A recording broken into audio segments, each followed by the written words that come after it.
I think there's a limit to when you're pushed to the max and you're pushed over. And with New Year, New Me, and it being January, and having a lot of mental health as well as medical, it's extremely overwhelming.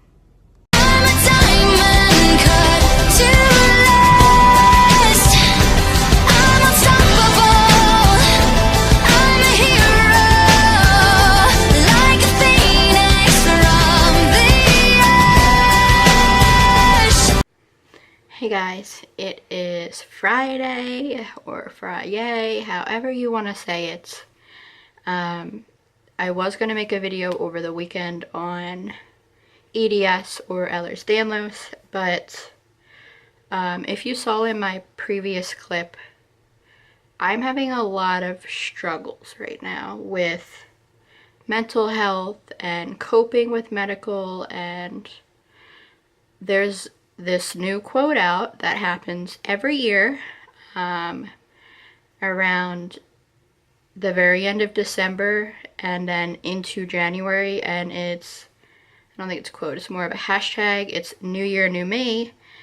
And for a lot of people in the mental issue type of group, that's an extremely hard and harsh hashtag. So I decided that I'm going to make a video today instead of this weekend, just because this is something that I'm currently dealing with, and I know a lot of people that I went to therapy with and were in the hospital with. Right now, a lot of us are struggling, so I'm kind of putting this out there. It's also NEDA, which is the National Eating Disorder Association. They're trying to get people to face their fears, and they're trying to raise more money for awareness and help for people that need it. So I'm putting this out there today as an awareness video for eating disorders, or ED for short. So I have had anorexia for almost 5 years now. I was hospitalized in December of 2012.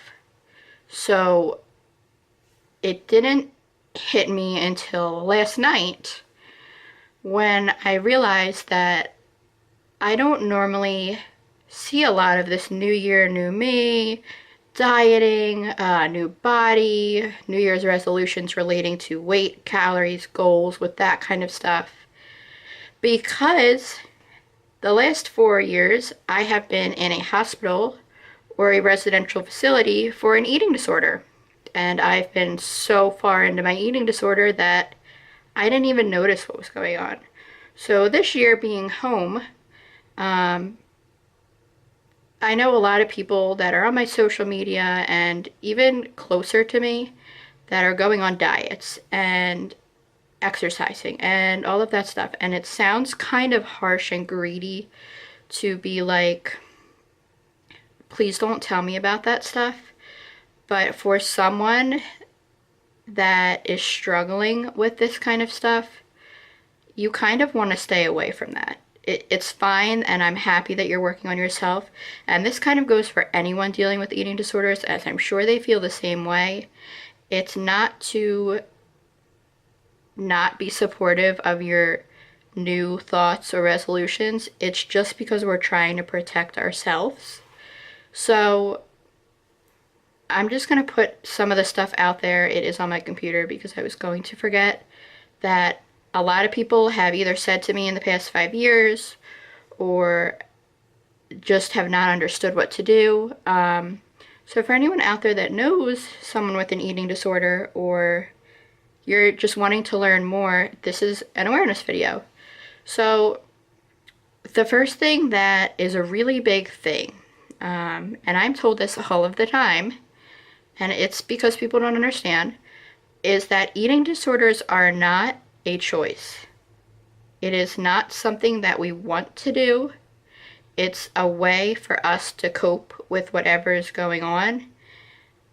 if we wanted to, and this is what I tell everyone, my therapist, my friends, my family, especially even my thought process on this is if I wanted to have attention drawn to me and I wanted pity and stuff like that, I would go about it a different way. Or if I wanted attention put on me, I would want it to be positive attention. So, at least for me, within my eating disorder issues, I normally am very isolated. I don't tell many people what's going on. I don't want the pity, but it hits on that topic where it is not a choice. So, it's actually a very serious topic. So, don't ever tell anyone that, oh, you have a choice. It's not that easy. Another thing that is really big, there's a few things that are really big, and then there's some that are just, some people will have them or they won't, but I'm trying to keep this video a little bit quicker. So, I'm not defined by my eating disorder. It is almost like a medical issue. It was a part of me. I dealt with it. I'm still coping and handling it. But my name is Desiree. It is not anorexia. So that's another thing. One thing that I noticed recently with a doctor was that this can hit on two topics. They come in all sizes, shapes, ethnicities, anything you name it, genders. So a lot of even doctors now, because this is where it came up last week, are very quick to judge based on the number on the scale or the way you look that you have this eating disorder or this eating disorder, and they just bluntly say it, and it's just, recently with me, I've had someone say, oh, so you got rid of your eating disorder, you no longer have it. It's not that simple. It's not something like a cold. You cannot take cold medicine for an eating disorder and it go away. It's just not that simple. It's something that stays with you, and unfortunately the only way I can describe this is if you're in remission for cancer. It's always a part of you, and it's always within your head and your thoughts and everything. But you're going to have good days and you're going to have bad days. So remember that kind of stuff. Okay. Something that a lot of my eating disorder friends tend to hear, and we kind of all talk to each other, is that just eat. You'll be better if you just eat. It's not easy.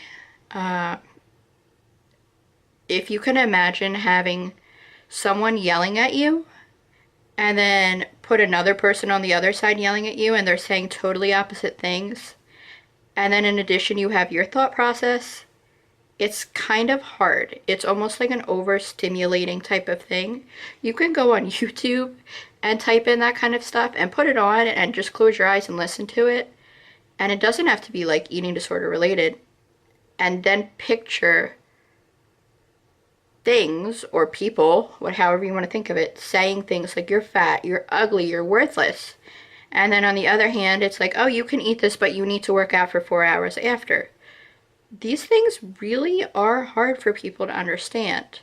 So, don't hit on if you're fat or skinny or your body looks fine.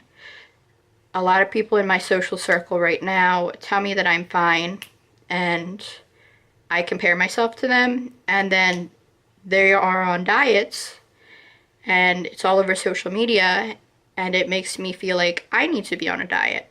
So this also hits back to the beginning when I said that we can't control those things. That's their lifestyle choice, but we can control the things that we allow our minds to accept. And it's just one of those things that I'm putting out there so people are more careful with the way they're putting things out there, because eating disorders are really quick.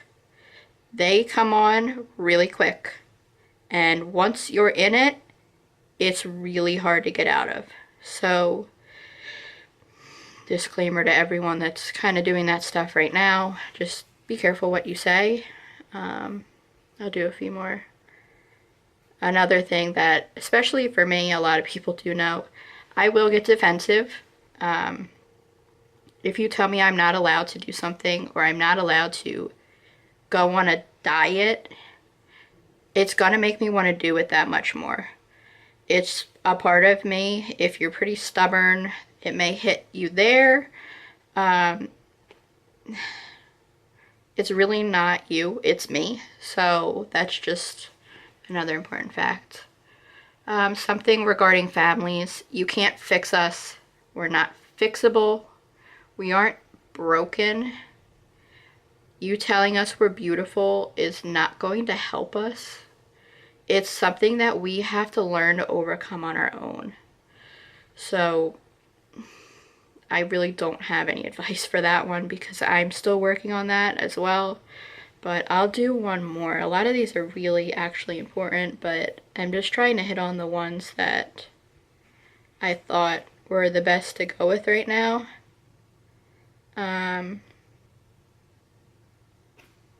Yeah, I guess I'll just leave it at that, and I'll just quickly, briefly discuss this. So, my point of this video was to kind of give you the what ifs, don't do's, and things that are acceptable to do. Again, I mentioned this twice already, but I know you can't change people's lifestyles, but you can kindly ask them not to talk about stuff all the time.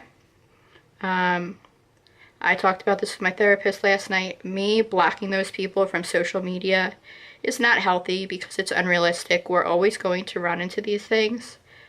But when it's picture after picture after picture and comment after comment, we're going to compare ourselves to you. So with this fearless month and the hashtag being We Are Fearless, I really hope that people can kind of understand where we're coming from because it's hard. It's like an addiction.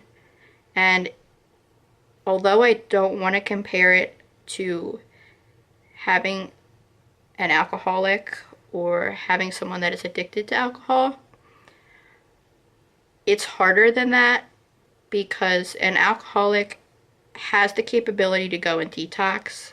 Not that it's harder, or not that it's, harder mentally, but they have the capability to do that. Unfortunately, people cannot live without food.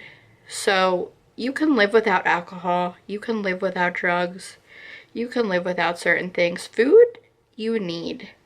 So with that, I really hope that everyone is able to, look some stuff up, see what you can and can't do.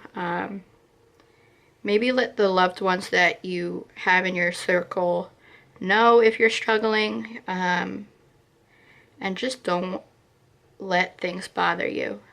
I'm not going to do the hashtag New Year, New Me. I already told you I'm doing a word, resilient, and I'm going to keep using it. So with that, I will leave you, and thank you for following me on my fight to freedom.